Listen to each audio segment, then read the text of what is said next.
आज का विचार महाराज जी को अंग संग जानकर महाराज जी की दी हुई बुद्धि और महाराज जी की प्रेरणा से ही आप नारायण रूप संगत के चरणों में देने का प्रयास करेगा।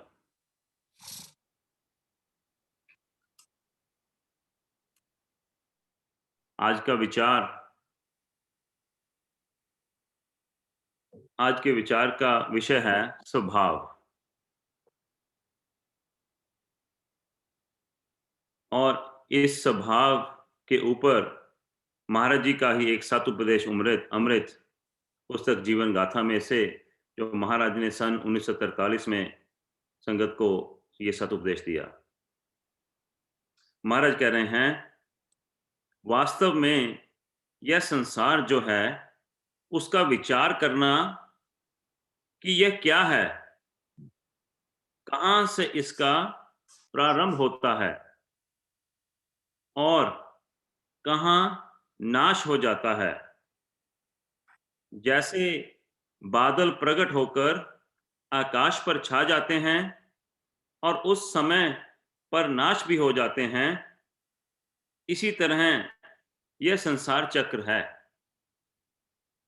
यह हर वक्त कई सूरतें धारण करता रहता है। इस संसार में हर एक जीव अपनी आदत का गुलाम है। आदत को ही स्वभाव कहा जाता है। इस संसार में हर एक जीव अपनी आदत का गुलाम है। आदत को ही स्वभाव कहा जाता है। स्वभाव क्या चीज है? जो कर्म जीव दिन रात करता है उससे स्वभाव बनता है। जो कर्म जीव दिन रात करता है उससे स्वभाव बनता है। अब ये बहुत ही इंपॉर्टेंट लाइन महाराज जी ने यहाँ लिखी है, यहाँ कही है कि जो कर्म जीव दिन रात करता है उससे मेरा स्वभाव बनता है। और मेरी दिनचर्या में सुबह से लेकर शाम तक मैं कैसे कैसे अनर्थक कर्म करता हूं, और महाराज कह रहे हैं उन्हीं कर्मों के अनुसार मेरा स्वभाव बनता है। 5 विकारों के अंतर्गत सारा दिन मेरी दिनचर्या चलती है। कभी मैं कामी के रूप में पेश आता हूं, कभी क्रोधी, बिजनेस कर रहा हूं तो जितना ज्यादा से ज्यादा मुनाफा ले लूं।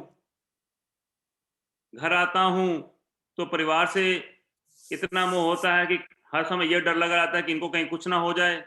अहंकार, अगर कोई सत्कर्म भी करना शुरू कर दूं तो उसका भी अहंकार धीरे धीरे मेरे स्वभाव में कैसे प्रवेश कर जाता है, मुझे इसका इल्म ही नहीं। और फिर मैं अपना आकलन ये करता हूं कि कितने साल हो गए मुझे गुरु की शिक्षा को पढ़ते पढ़ते, कितने सत्संगों में जाते जाते मेरी प्रगति क्यों नहीं हो रही। महाराज के यह बहुत ही इंपॉर्टेंट लाइन, जो कर्म जीव दिन रात करता है उससे स्वभाव बनता है। कर्म का असर जो अंदर दाखिल होता है उसी असर से स्वभाव बनता है। शरीर जब छूट जाता है स्वभाव नाश नहीं होता। शरीर जब छूट जाता है स्वभाव नाश नहीं होता। स्वभाव ही नया शरीर धारण करता है, इसी को आवागमन कहते हैं। जैसा स्वभाव लेकर जिस शरीर में दाखिल होता है उस स्वभाव के मुताबिक ही खेल करता है। जैसा जीव का स्वभाव होता है वैसे ही कर्म करने की खातिर वह मजबूर होता है। स्वभाव ही को भावी कहते हैं, कर्म रेख कहते हैं।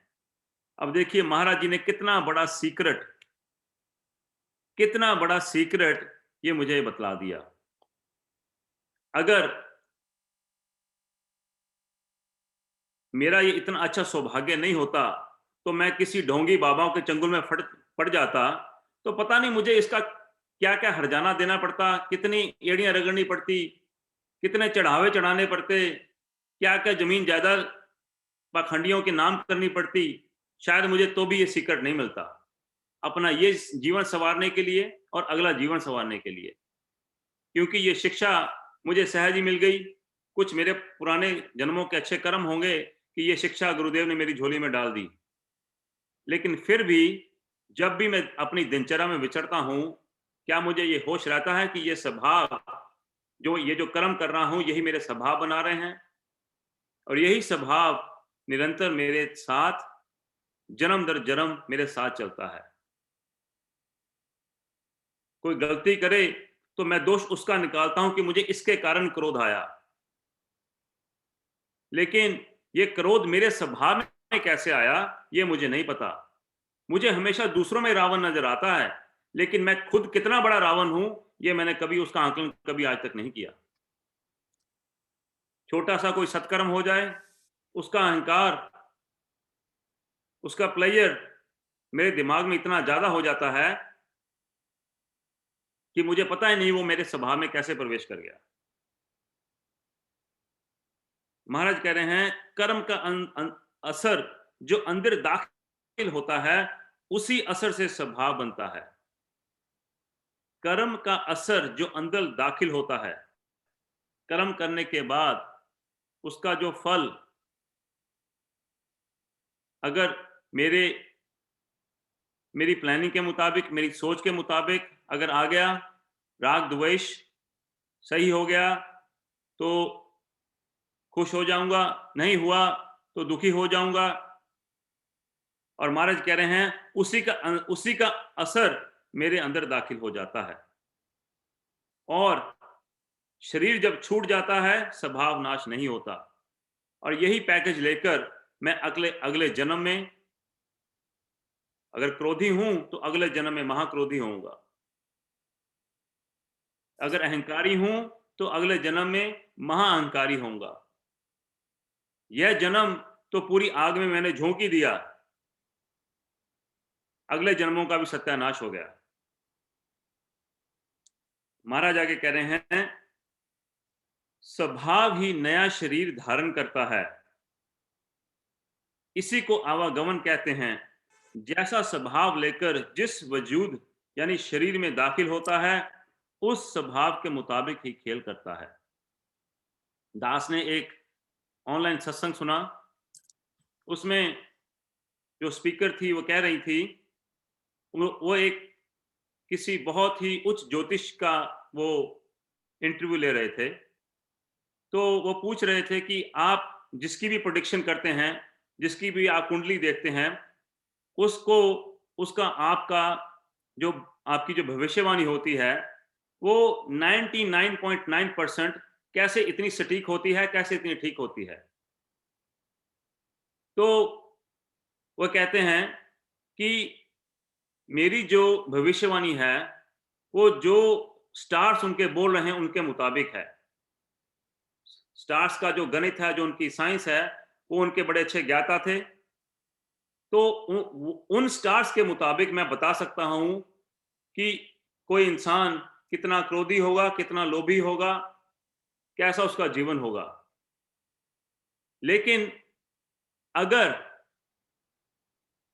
उस व्यक्ति को, उस इंसान को अपने इस सीक्रेट के बारे में पता चल जाए कि वह अपना स्वभाव अपनी इस बुद्धि के, अपने गुरु के टीचिंग्स के मुताबिक अपना चेंज कर सकता है, तो मैं 99.9% ठीक होने की बजाय शायद 99.9% मैं गलत हूं।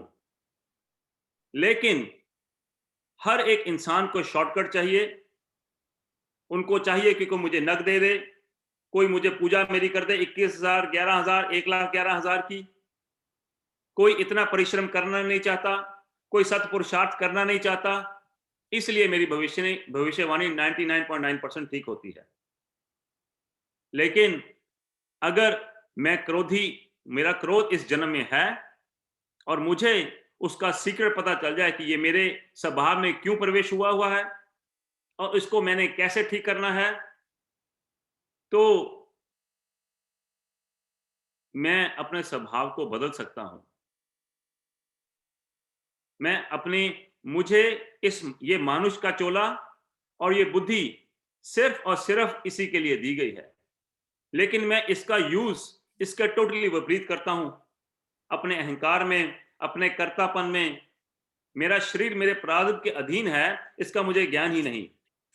जो जो कुछ हुआ है, जो जो कुछ होगा, वो मेरे प्रारब्ध के अधीन ही होगा।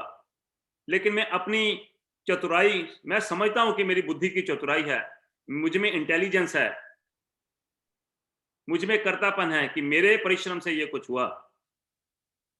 लेकिन अगर हम सब अपनी जिंदगी में पीछे मुड़कर देखें, तो कितने चांसेस ऐसे आए होंगे कि ये हैरानगी होती है कि शाम को घर कैसे पहुंच जाते हैं। हर रोज न जाने कितनी लाशें शमशान में जलती हैं। मैं उनमें से क्यों नहीं हूं? मैं अपने आप को क्लेवर समझता हूं कि मैं इस वजह से बच के घर आ गया। लेकिन मुझे ये ईश्वर का भाना, मुझे ये ज्ञान ही नहीं कि ये शरीर उसके प्रारब्ध है, ये शरीर उसके दिए हुए प्रारब्ध के अधीन है। ये उतना ही चलेगा, वैसे ही चलेगा जैसी फाइल उसने शरीर में डाउनलोड की है। अपने कर्तापन की वजह से मैं अपनी बुद्धि की गफलत में रहता हूं। महाराज कह रहे हैं, जैसा स्वभाव लेकर जिस वजूद शरीर में दाखिल होता है, उस स्वभाव के मुताबिक ही खेल करता है। जैसा जीव का स्वभाव होता है, वैसे ही कर्म करने की खातिर वह मजबूर होता है। तो अगर मैं इतने सत्संगों में जाकर इतनी प्योर पावन शिक्षा मेरी झोली में सहजता से आ गई और मुझे बार बार वही 5 नियमों के ऊपर मैं खड़ा रहता हूं, उनको समझने की कोशिश करता हूं, मेरा आध्यात्मिक रास्ता बहुत ही धीरे धीरे बस सत्संग में आ गया, सत्संग में आके मैंने कुछ सत्कर्म कर लिया, बस समझता हूं कि मैंने महाराज को खुश कर दिया। खाने का मेरा स्वाद वहीं का वही, अहंकारी वहीं का वही, पांचों विकार अगर मुझ में कोई कम नहीं हो रहे, मेरा जीवन सतोगुनी कर्मों की तरफ नहीं जा रहा, तो मेरा आध्यात्मिक रास्ता कहां तय हो रहा है? और महाराज कह रहे हैं, जैसा जीव का स्वभाव होता है, वैसा ही कर्म करने की खातिर वह मजबूर होता है। और अगर मेरे कर्मों में सतोगुनी कर्मों की तरफ मैं नहीं जा रहा, मेरा, जैसे कल आदरणीय प्रेमी जी कह रहे थे कि मुझे ईश्वर की आवश्यकता ही नहीं, मुझे सुबह उठ के चाय की आवश्यकता होती है, मुझे दोपहर को खाने की आवश्यकता होती है, रात को खाने की आवश्यकता होती है। लेकिन अगर मुझे परमात्मा को पाने की आवश्यकता ही नहीं, तो ये मेरे ही स्वभाव का असर है कि जो स्वभाव मैंने आज तक इकट्ठा किया, इसकी वजह से ही मैं ईश्वर की तरफ रागिब नहीं हो पा रहा हूं। तो ये सीक्रेट जो मुझे मुफ्त में, मुझे फ्री में मिल गया, आगे चलकर पता नहीं इन किताबों में भी मिलावट शुरू हो जाए। आए दिन अब आजकल देखने में आ रहा है, ये गुरुडम का वायरस, ये भी संघ समतावाद में फैलना शुरू हो गया है। कोई अगर जीव सत्कर्म करता है तो फट से अपनी फोटो महाराज की फोटो के साथ लगाकर सोशल मीडिया पर डाल देते हैं।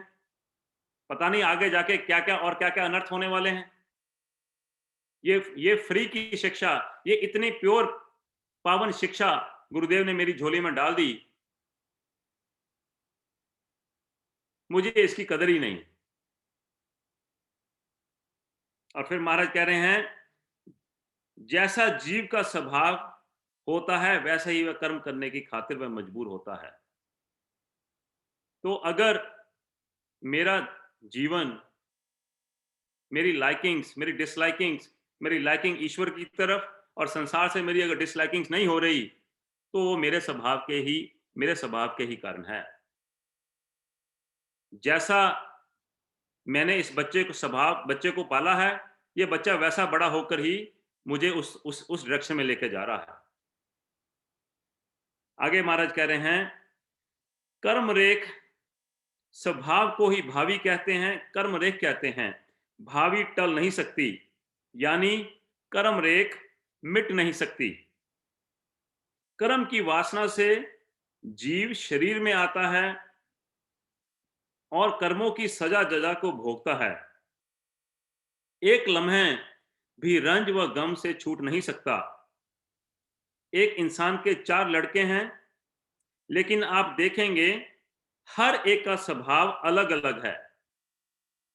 एक अमीर है, नेक इखलाक है, यानी नेक है, नेक कार्यों में लगा हुआ है।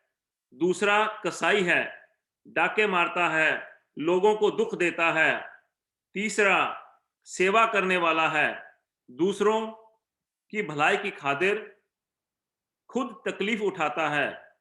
चौथा ऐश प्रस्त है, संसार के दुख ही संसार के दुख की उसे कुछ परवाह नहीं, वह अपने आराम में मस्त है।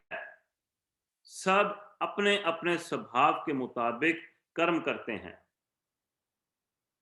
सब अपने अपने स्वभाव के मुताबिक कर्म करते हैं और उनके स्वभाव के मुताबिक फल लगता है। कोई हंस रहा है, कोई रो रहा है। जीव स्वभाव से ही लाचार है, स्वभाव के बस है। सोचता है कि गलती नहीं करनी चाहिए, मगर स्वभाव से मजबूर होकर फिर गलती करता है। स्वभाव ही उसे गलती करवाता है। जीव अच्छे कर्म जीव अच्छे कर्मों करके सुख पाता है, बुरे कर्म करके दुख पाता है। शरीर के नाश हो जाने पर भी जीव की प्यास बनी रहती है। तृष्णा के बस होकर नई योनि में दाखिल होता है। जैसा स्वभाव लेकर आता है, वैसा ही सिलसिला शुरू कर देता है। अब देखिए, दास जब ये गुरुदेव की इतनी उच्च शिक्षा इतनी सरलता से महाराज ने लिखकर हमको दे दी, कितना कृतज्ञ होना चाहिए हमें गुरुदेव का, कि ये कितने बड़े-बड़े सीक्रेट, और इनको पहले तो मैं अपने इस टीचिंग को पढ़कर अपने विकार को पहचानूं कि मैं कहां गलती कर रहा हूं। मैं तो गलती मानने के लिए तैयार नहीं हूं। मैं तो अपने आप को सबसे बड़ा समतावादी समझता हूं। मुझ में कोई गलती हो ही नहीं सकती। मैं तो दूसरों को उपदेश देने के लिए हमेशा तैयार रहता हूं। तो क्या फायदा मेरा ऐसे परिवार में जन्म लेने का, जहां मुझे इतनी अच्छी शिक्षा, ऐसे सतगुरु के चरणों में इस देह को रहने का मौका मिल रहा है, लेकिन अपनी अहंकार की वजह से, या फिर कहूं कि अपनी चतुराई की वजह से, मैं ये शिक्षा को मानने को तैयार ही नहीं हूं। कितना बड़ा सीक्रेट महाराज देखें, कितने बड़े-बड़े सूत्र कितनी सहजता से मुझे बता रहे हैं। और जब जब पखंडी गुरुओं की तरफ देखता हूं, तो जरा कल्पना करके, जरा आंकलन करके देखिए कि मुझे सच में क्या इस शिक्षा की वैल्यू है?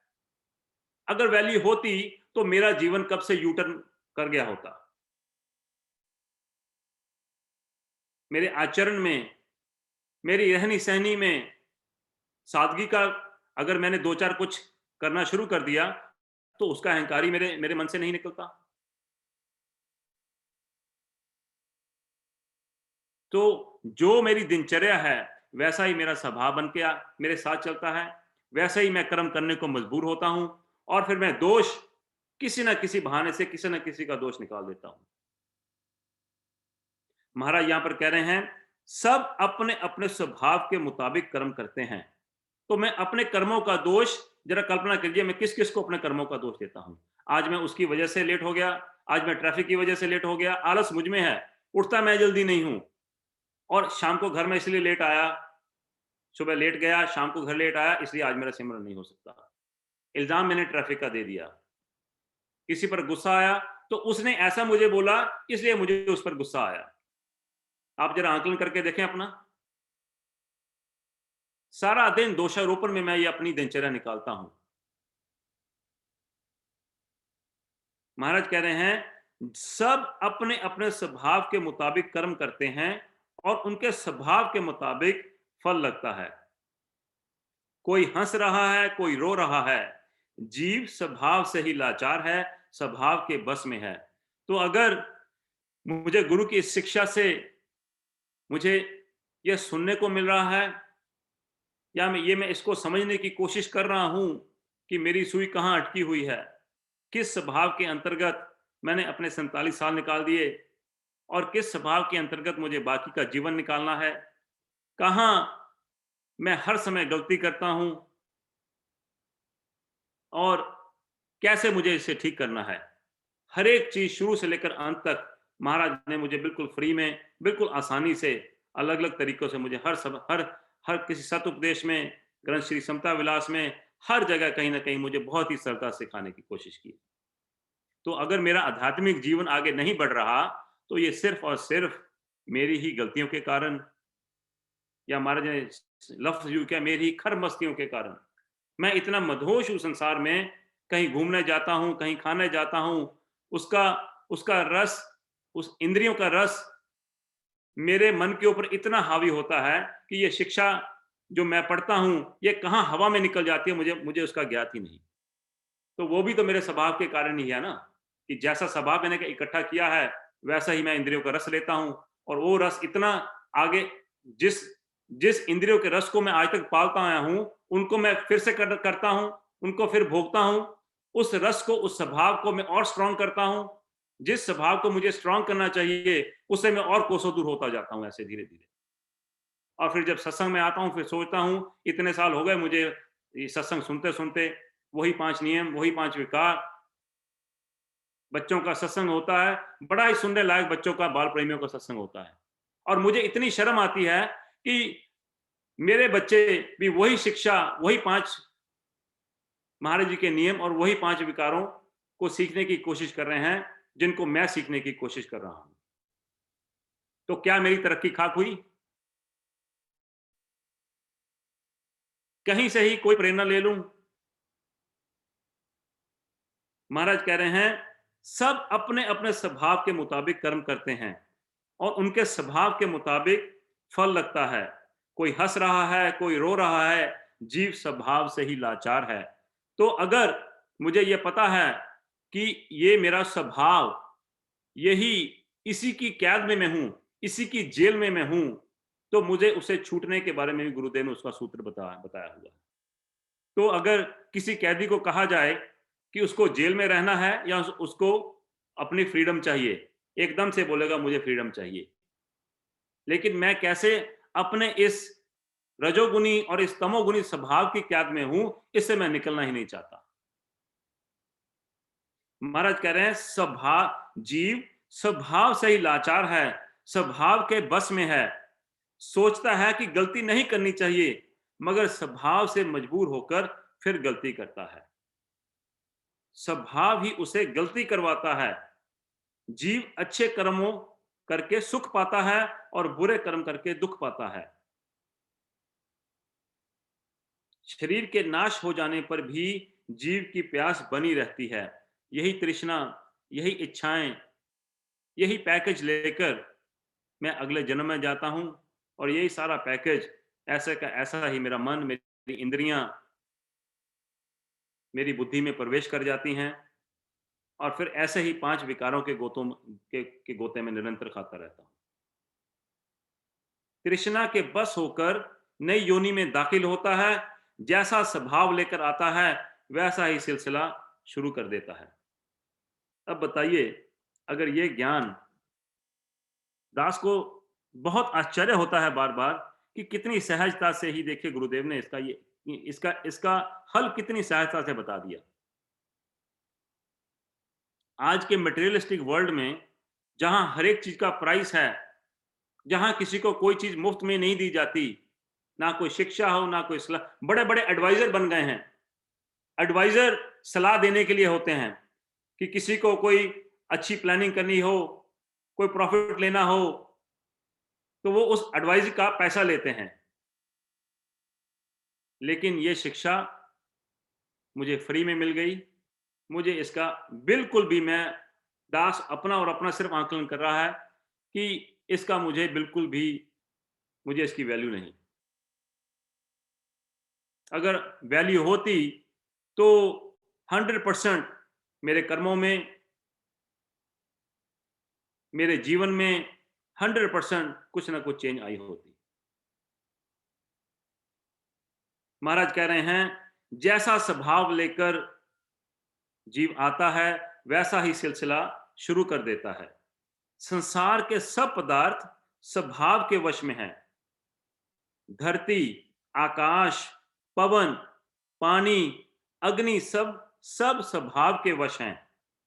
आकाश का स्वभाव है शून्यता, पवन का स्वभाव है झलना, अग्नि का स्वभाव है जलाना, पानी का बहाना, धरती का जड़ता। इसी तरह फल आदि का हाल है। कोई चीज मीठी, कोई कड़वी, तो कोई तीक्ष्ण होती है।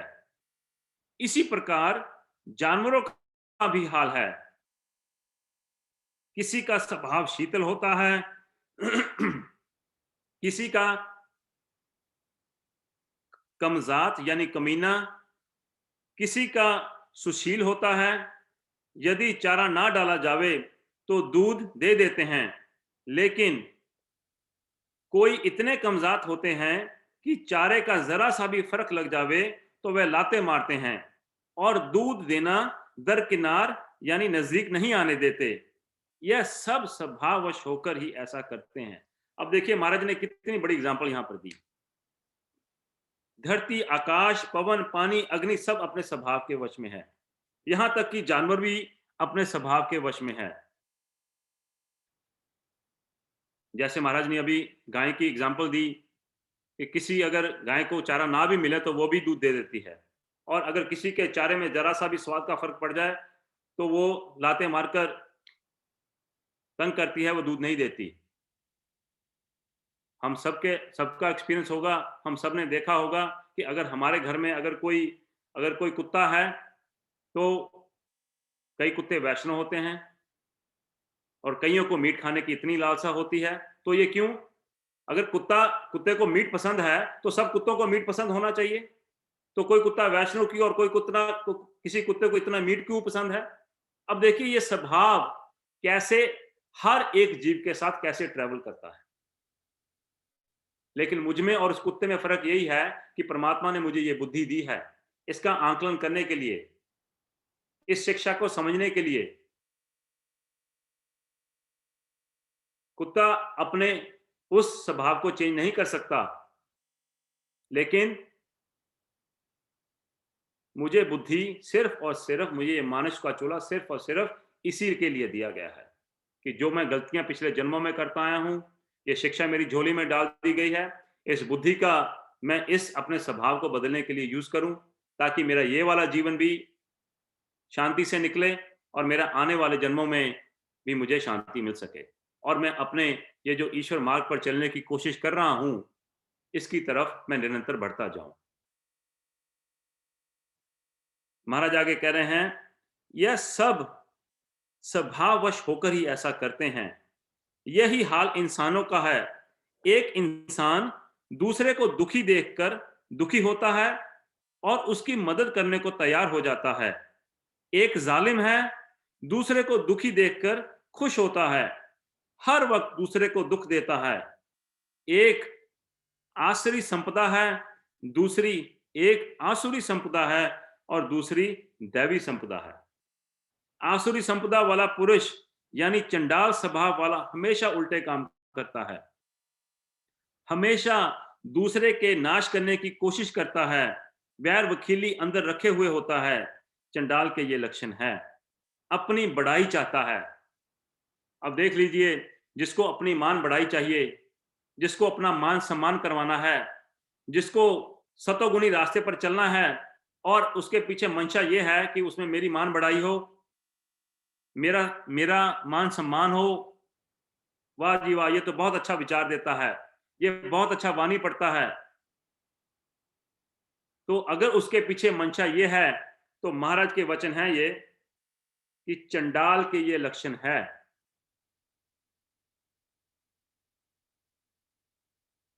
वैर वखीली अंदर रखे हुए होता है।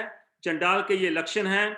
अपनी बढ़ाई चाहता है, बगैर मतलब के किसी से बात भी नहीं करेगा। उसका विचार, उसका आचार विचार बहुत बुरा होता है, उपद्रव करता है, लापरवाह होता है। उसके ख्यालात पशु से भी बुरी हालत वाले होते हैं। ऐसे पुरुष के शरीर को ऐसे ऐसे रोग लगते हैं कि एड़ियां रगड़ रगड़ कर जान निकलती है। ऐसे आसुरी स्वभाव वाला पुरुष हमेशा परेशानी में गिरफ्तार रहता है। सार निर्णय यह है कि मैं अगर गुरु की शिक्षा के विपरीत गया तो मेरा इतनी दुर्दशा होने वाली है, और होनी भी चाहिए, कि मैं अगर इस पावन शिक्षा के इस इतने पवित्र ब्रह्मली सतपुरुष के चरणों के करीब आकर भी मेरा जीवन सतोगुनी जीवन की तरफ नहीं गया, तो मेरा एड़ियां रगड़ रगड़ कर मरना ही वाजिब है। यही मेरी हालत होनी चाहिए। क्योंकि मैं हमेशा एक परसों का सत्संग गुरुमुखता और मनमुक्ता का पर था। गुरुमुख तो मैं हूं ही नहीं। एक से बढ़कर एक बढ़कर प्रेमी, आदरणीय प्रेमी जी ने एग्जाम्पल दी। तो मनमुक्ता तो मुझ में कूट कूट कर भरी पड़ी है। गुरु ने जो लिखा है उसका मैं कुछ ना कुछ अपनी कन्वीनियंस के लिए, अपनी मान बढ़ाई के लिए, मैं उसका कुछ ना कुछ उसको हमेशा बदलने की कोशिश करता हूं। महाराज के दो जोड़ी वस्त्र में सारी जिंदगी निकल गई। जरा मैं अपनी सादगी पर भी देखूं कि कितने कपड़े मेरी अलमारी में टंगे हैं, कैसी कैसी पोशाकें मैं पहनता हूं। जरा अपना आंकलन करके देखूं अपनी गुरु की शिक्षा के मुताबिक। महाराज कह रहे हैं, उसका आचार विचार बुरा होता है, उपद्रव करता है, लापरवाह होता है। उसके ख्यालात पशु से भी बुरी हालत वाले होते हैं। ऐसे पुरुष के शरीर को ऐसे ऐसे रोग लगते हैं कि एड़ियां रगड़ रगड़ कर जान निकलती है। ऐसे असुरी स्वभाव वाला पुरुष हमेशा परेशानी में गिरफ्तार रहता है। आशा करता हूं कि दास से कोई कटु वचन नहीं निकले होंगे। अगर किसी को दास के विचार से कोई ठेस पहुंची हो या कुछ गलत कह गया हो, तो दास नारायण रूप संगत के चरणों में हाथ जोड़कर क्षमा चाहता हूं। ओम ब्रह्म सत्यम सर्वथा।